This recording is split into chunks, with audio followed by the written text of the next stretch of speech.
fundamental de la vida cristiana. O sea, ahí comienza todo. Es en la oración que comienza el reavivamiento, es con oración que comienza o hace crecer nuestro amor por Dios, es la oración la evidencia de nuestro crecimiento espiritual. Y una de las grandes cosas que siempre nos preguntamos es ¿por qué hay que pedir tanto? ¿Por qué hay que pedir tanto a Dios? Y yo lo que voy a compartir con ustedes son ciertas citas que nos ayuden y vamos a comentarlas. Dice así: Dios no dice, pedid una vez y recibiréis. Él nos ordena que pidamos. Persistir incansablemente en la oración. El pedir con persistencia hace más ferviente la actitud del postulante y le imparte un deseo mayor de recibir las cosas que pide. A veces nosotros no queremos pedir tanto porque no queremos que tengamos cada vez más deseos de pedir algo que después Dios nos lo va a negar. Y entonces tenemos miedo de pedir, de entusiasmarnos tanto por algo que Dios nos puede negar. Pero cuando tenemos esa actitud, en realidad no estamos desconfiando de la oración, sino que estamos desconfiando ¿de quién? De Dios. Porque pensamos que si Dios nos va a negar algo, es simplemente para probarnos y no va a ser para nuestro bien. Quizás evaluamos a Dios con los mismos parámetros que tenemos nosotros en nuestra vida. Dios siempre nos va a dar algo y siempre nos va a contestar las oraciones. Y siempre la va a contestar de la mejor manera posible.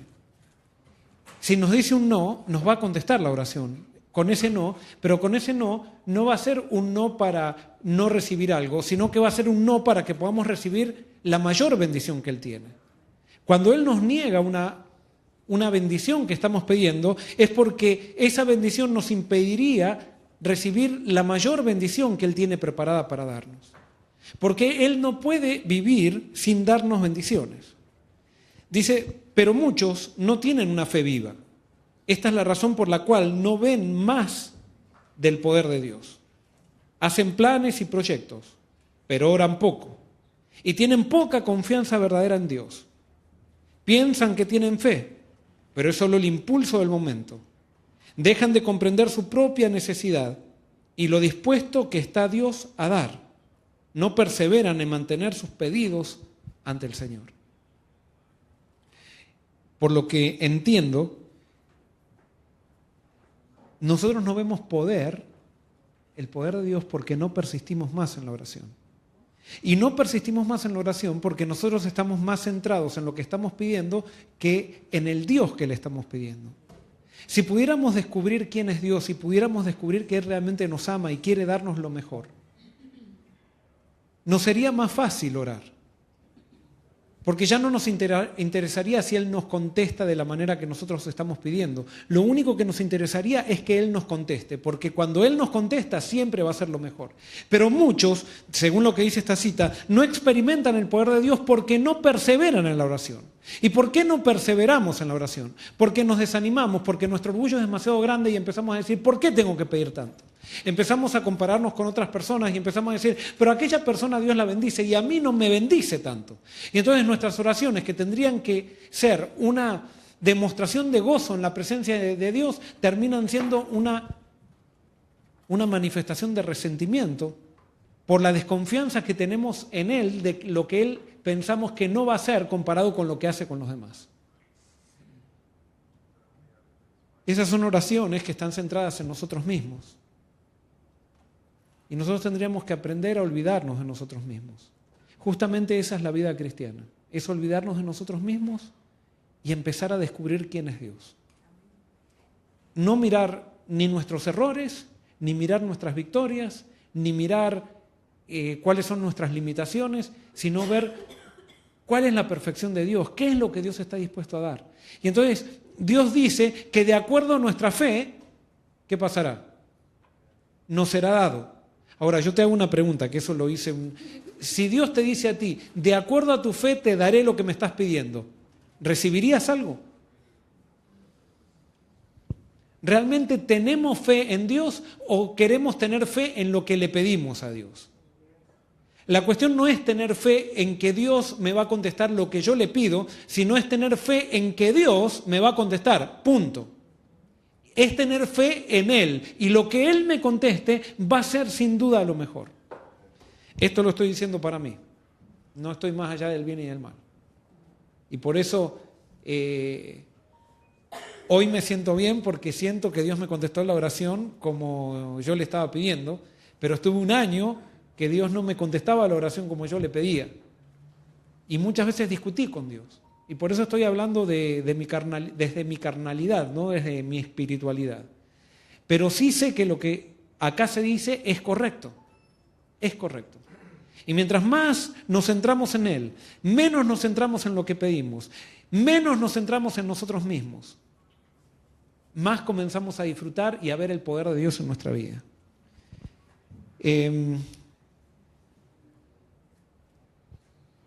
Se me dio vuelta la página. Dice, nuestras oraciones han de ser fervorosas y persistentes, como lo fue la del amigo necesitado que pidió pan a medianoche. Cuanto más fervorosa y constantemente oremos, tanto más íntima será nuestra unión espiritual con Cristo. Mientras más fervorosa, ¿qué quiere decir una oración fervorosa? Sí, insistente. ¿Pero qué es fervor?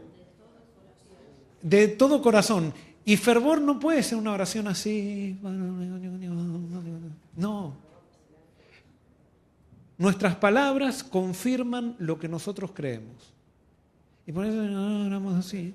Como lo hizo Ana, yo creo, pastor. Es con fervor, quiere decir, es con la seguridad de que yo puedo mover a Dios con la oración. Y parece mentira, no es que en mí yo tengo el control de Dios, pero Dios determinó que si yo oro, lo muevo. Imagínense cómo se somete Dios a nosotros, o sea, en el sentido, no quiero decir una blasfemia, pero Dios determinó una regla que Él se somete si nosotros oramos. Y por eso, ¿se acuerdan cuando Jacob oró con el ángel? ¿Qué le dijo Jacob al ángel cuando se dio cuenta que el ángel era Jesús? Dice, no te dejaré si no me bendices. Y se agarró de la pierna de Jesús y no lo quería soltar. Y claro, Jesús había bajado como hombre, estaba luchando como hombre, pero ahí dijo, bueno, si le lucho como hombre no me suelta. Le voy a tener que, ahora, como ángel de Jehová, le voy a tener que dar un golpe. Y le dio un golpe. Y ahí lo soltó. Pero ¿qué le dijo el ángel a Jacob? ¿Sabes qué? Tú ya no te llamarás Jacob. Tú te llamarás Israel. ¿Por qué? Porque luchaste con Dios y ¿qué? Y has vencido. Imagínense, vencer a Dios. A Dios le encanta que nosotros lo venzamos. ¿Cómo vencemos a Dios? Con la fe y pidiéndole lo que Él prometió. Y persistiendo en eso. Es diciéndole, no te dejaré si no me bendices. Es decir, hasta que no me contestes esto que prometiste, no te voy a dejar de molestar. No te voy a dejar de golpear la puerta. ¿Y saben qué? A Dios no lo molestamos. Pero a Dios le encanta que tengamos esa fe inoportuna, como ese hombre que le fue a pedir a golpear porque vino el amigo a medianoche y le fue a golpear al amigo para que le dé pan. Entonces Dios dice, miren, él fue a un amigo, el amigo le dio pan, el amigo que es pecador. Imagínense, Dios, nuestro Padre, que Él no tiene pecado, con lo que los ama, si ustedes persisten en una oración, ustedes van a recibir. Pero vamos muchas veces con duda a Dios. Y cuando vamos con duda a Dios, es como que ponemos entonces el poder de la oración en la oración misma. Pensamos que porque estamos orando, vamos a recibir. Y Dios quiere que, está bien, el que no ora no recibe, es verdad, también. Pero no es la oración la que nos da las cosas. ¿Qué es lo que nos da las cosas? Es a quien oro. Es la persona que me conecta la oración. Y nosotros muchas veces oramos mecánicamente porque pensamos que es, como se acuerdan, Alibaba y los 30 ladrones era, que entraban a una cueva y que decían unas palabras mágicas, ábrete sésamo, y se abría la puerta de la cueva, ¿se acuerdan? Y a veces pensamos que la oración es mágica, que la oración es lo que tiene poder. No, la oración no tiene poder, es Dios el que tiene poder. Y cuando nosotros nos conectamos con Dios a través de la oración, allí la oración se hace poderosa. Pero es Dios el centro de la oración. No es la oración, no es el hábito mecánico de orar, sino que es la oración conectada a Dios, a una persona. Es cuando Dios es nuestro amigo.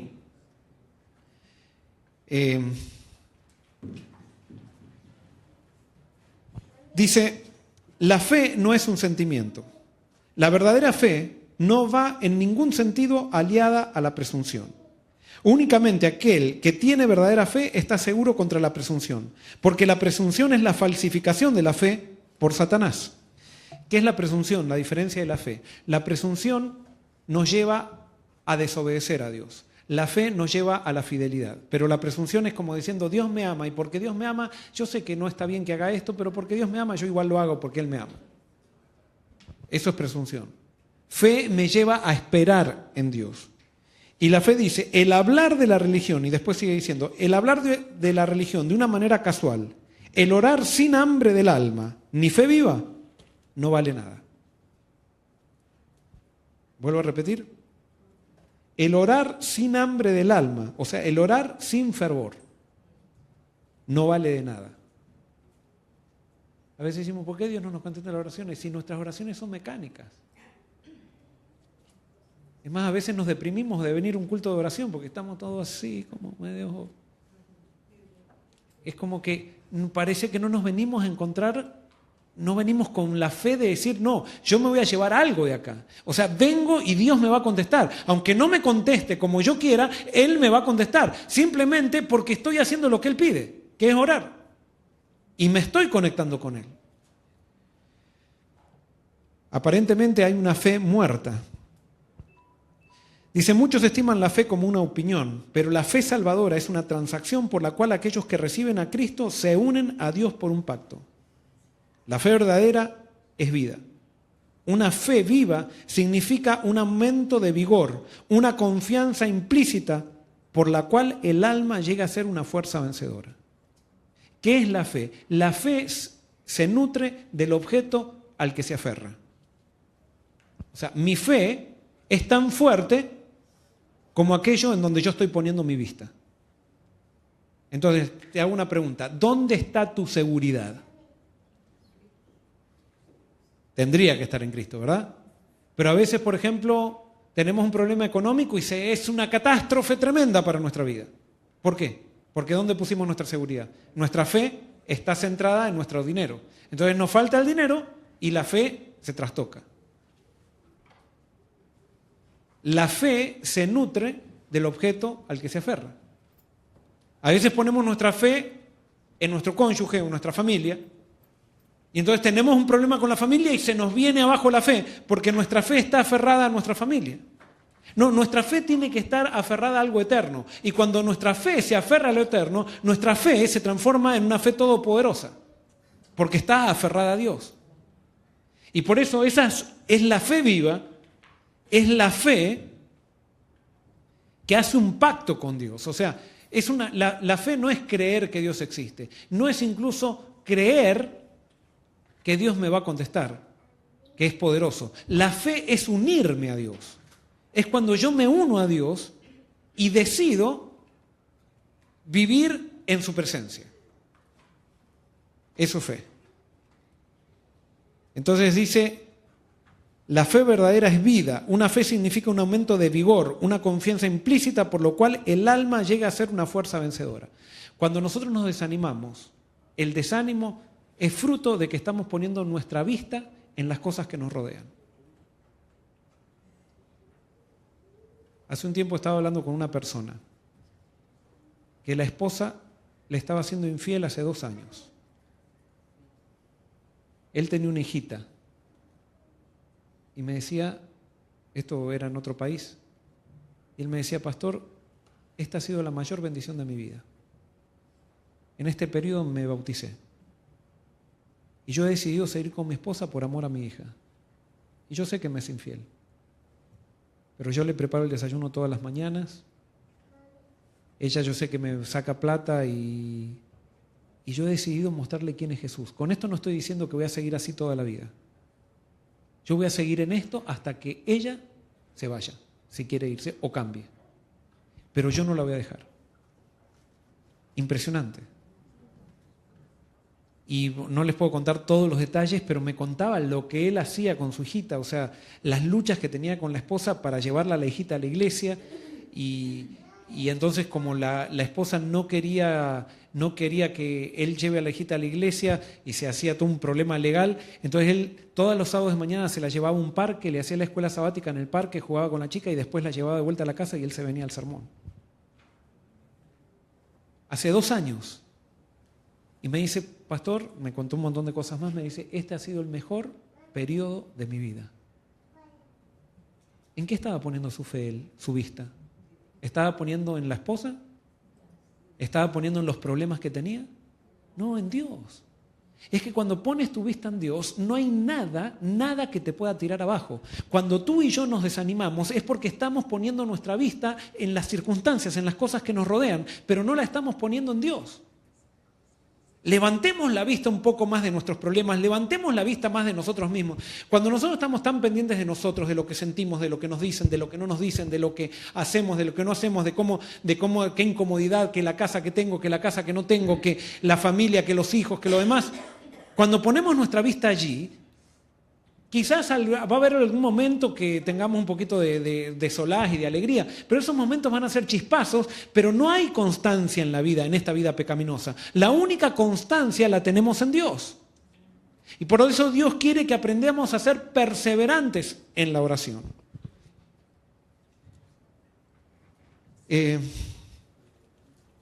Dice así, recordemos que la oración es la fuente de nuestra fuerza. Un obrero no puede tener éxito mientras repite apresuradamente sus oraciones para precipitarse, luego a atender algo que teme puede quedar descuidado o olvidado. Dedica solamente unos pocos pensamientos apresurados a Dios. No toma tiempo para meditar, orar y aguardar del Señor una renovación de la fuerza física y espiritual. Pronto se cansa. No siente la influencia elevadora e inspiradora del Espíritu de Dios. No queda vigorizado por una vida nueva. Su cuerpo y su cerebro cansados no son aquietados por el contacto personal con Cristo.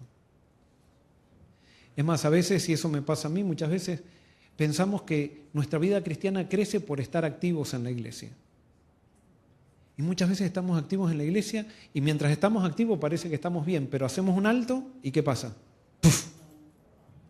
Porque hemos puesto como nuestro Salvador a las actividades que hacemos para Él. Y nosotros tenemos que aprender a sentir placer en la soledad con Cristo. Tenemos que aprender a sentir placer en abrirle nuestro corazón y en contemplar a Dios a través de Jesús. Eso puede suceder.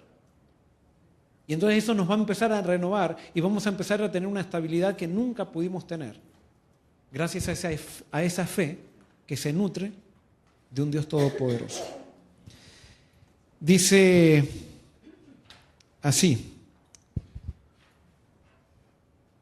Fíjense el poder, esto lo dije los otros días en el campamento, lo leí en otra circunstancia, pero dice, si Satanás ve que corre peligro de perder un alma, hace cuanto puede para conservarla. ¿Cuánto hace? Cuanto puede. Él es codicioso de los hijos de Dios. ¿Saben por qué es codicioso de los hijos de Dios? Porque el único placer que siente Satanás ahora es causarle dolor a Dios. Y como él no puede ir y pegarle a Dios, él le puede pegar a Dios a través de sus hijos. Entonces él sabe el dolor que le causa cuando un hijo de Dios se rinde a las fuerzas del enemigo. Entonces él hace todo lo posible para conservar las almas en su poder, para que Dios se ponga triste. Es la manera que él tiene para, digamos, afectar el cielo. Dice, pero si el que está en peligro, o sea, voy a leer de vuelta, si Satanás ve que corre peligro de perder a un alma, hace cuanto puede para conservarla. Pero si el que está en peligro persevera y en su impotencia se aferra a los méritos de la sangre de Cristo, nuestro Salvador, y en su impotencia se aferra a los méritos de la sangre de Cristo, nuestro Salvador escucha la ferviente oración de fe y envía refuerzos de ángeles poderosos en fortaleza para que lo libren. Yo quiero proponerles algo. O sea, hay un mundo invisible que está alrededor nuestro. Hay ángeles malos que están alrededor nuestro, acá mismo sentados, para distraernos, para que no escuchemos lo que Dios tiene para decirnos. Y hay ángeles de Dios que están sentados con nosotros. Pero acá lo que nos está diciendo es que Dios tiene escuadrones de ángeles, que si nosotros le pedimos a Dios que mande un escuadrón, Él manda un escuadrón. Él manda un escuadrón pero el problema es que nosotros con la oración damos permiso. Entonces, si nosotros no pedimos un escuadrón, ¿cuánto se nos manda?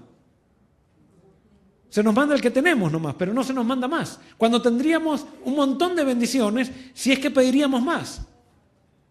Y Dios quiere que le pidamos.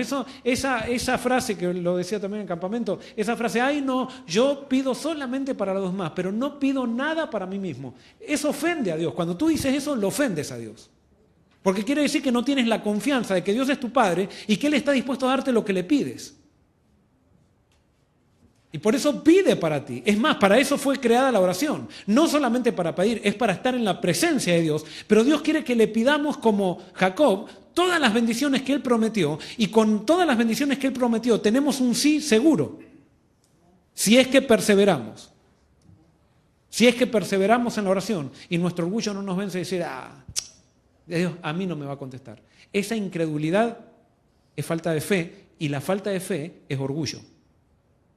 La falta de fe es orgullo. Las personas que tienen autoestima baja, eso es orgullo.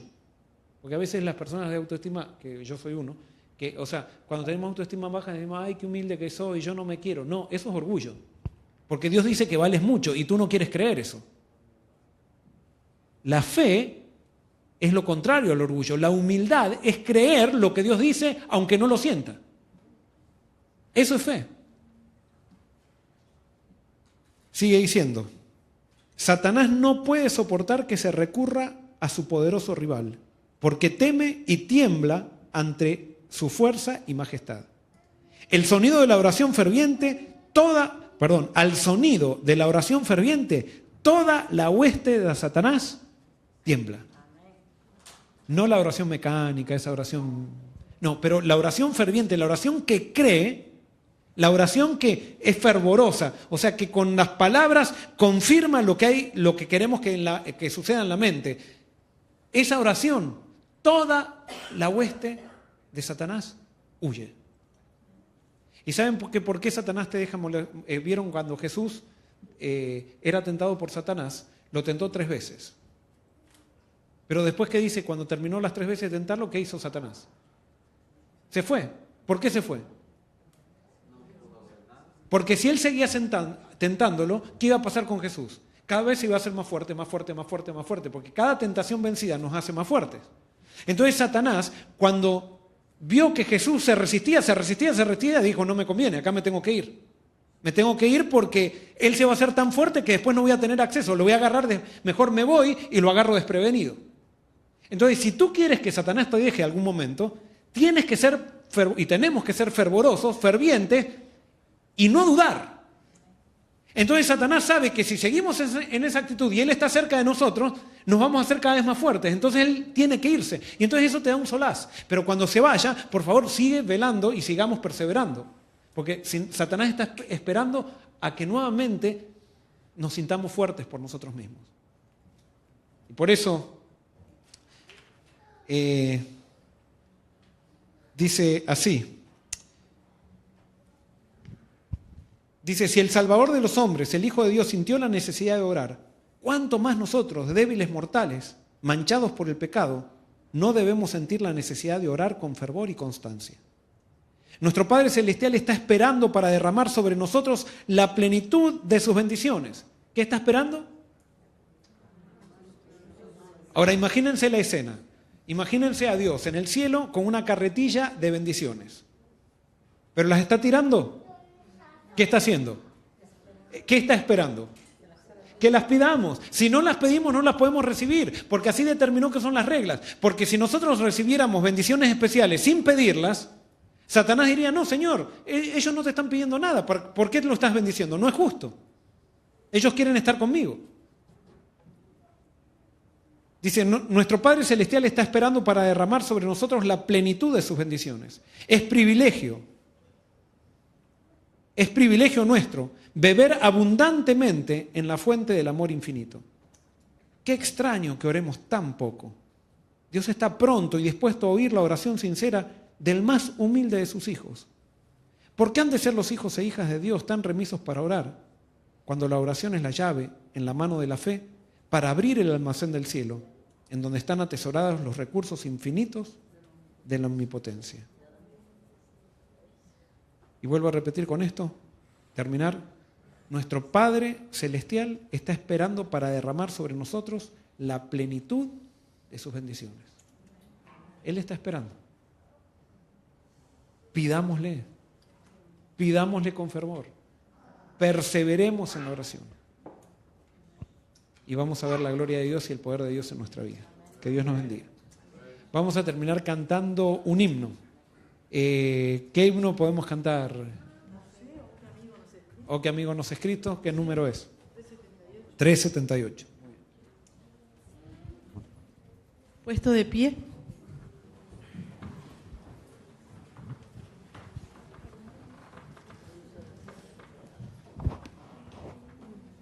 Tres 78. 378.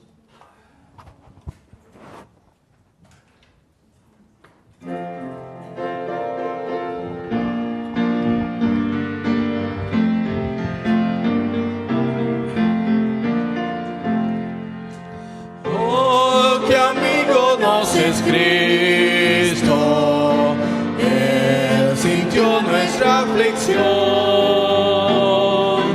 y nos manda que llevemos todo a Dios en oración.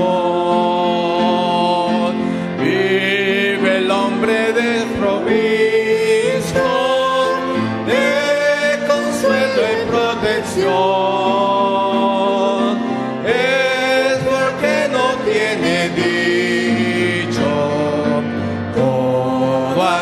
En oración, vives débil y cargado de temor y tentación. Oh Jesús, tu amigo eterno, cuenta todo en oración. Te desprecian tus amigos.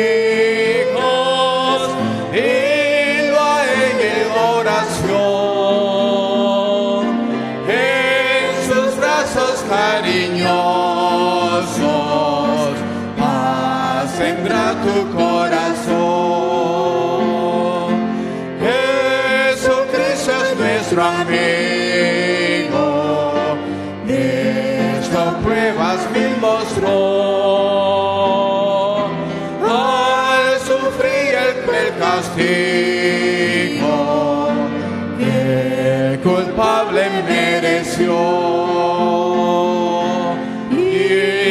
pueblo redimido hallará seguridad, Dios de ese amigo eterno y esperando en su bondad.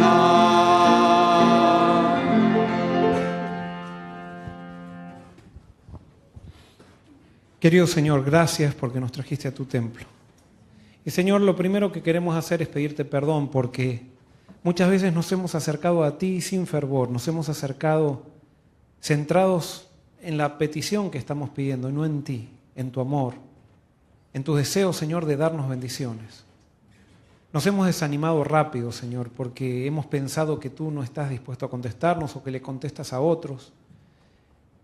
O Señor, o quizás porque dudamos que lo que nos estás contestando no es lo mejor. Y por eso, Señor, lo bueno es que tú sabes que somos polvo. Y por eso, Señor, nos perdonas, nos renuevas, nos traes un mensaje no para retarnos, sino para que nuevamente levantemos la vista a ti. Y podamos entender que tú tienes muchísimas bendiciones en el cielo y que estás esperando solamente nuestra oración con fervor para derramarla. Estás esperando que perseveremos en oración hasta que la fe se haga tan firme que esas bendiciones, Señor, puedan ser utilizadas después para tu gloria cuando tú nos las des. Señor, bendícenos a cada uno de nosotros y que podamos salir de aquí con la seguridad de que nos diste algo. Y que podamos volver nuevamente, Señor, en el fin de semana para adorarte. Esto te lo pedimos y te lo agradecemos sin merecerlo. En el nombre de Jesús. Amén. Muy bien, los esperamos el sábado, entonces en el primer turno a las 8:45. y el segundo turno a las 11:15, como siempre. Y la escuela sabática a las 10 de la mañana.